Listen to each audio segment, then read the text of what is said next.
Sous le siège de leur engin à 2 roues, 2 poignards rangés, long chacun de 50 cm environ. C'est au moyen de ces outils que le nommé Moussa et ses compagnons semaient la terreur dans les artères de la ville de Douala. Une fouille à corps et une fouille minutieuse de leur engin nous a permis de découvrir sur le siège 2 poignards longs chacun de 50 cm environ. Prise en chasse par les éléments de la brigade des recherches de Douala 2, sous la coordination du commandant de compagnie de Douala 2, supervisé par le colonel commandant la Légion de gendarmerie du littoral, Pierre-Aimé Bikele, ils seront cueillis dans la nuit du 17 août au carrefour de Koti.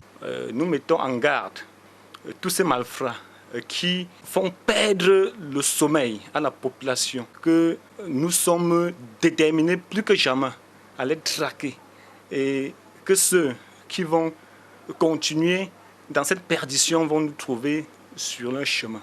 Leur mode opératoire consistait à détourner la destination de leurs victimes avant de les dépouiller dans un coin reculé de la circulation. Ceux-ci ont pour habitude de faire emprunter une moto par leurs complices et qui, chemin faisant, changent de destination et proposent un montant assez plus élevé aux pilotes.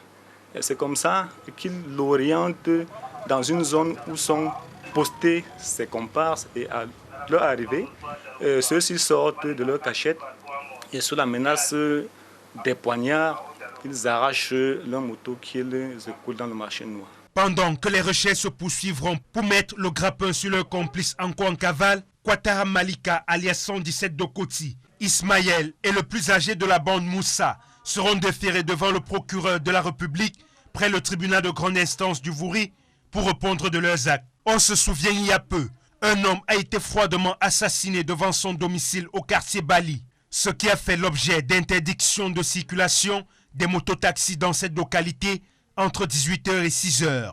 Les forces de sécurité invitent à cet effet les populations à plus de collaboration et de dénoncer tout cas suspect via le numéro vert 1501.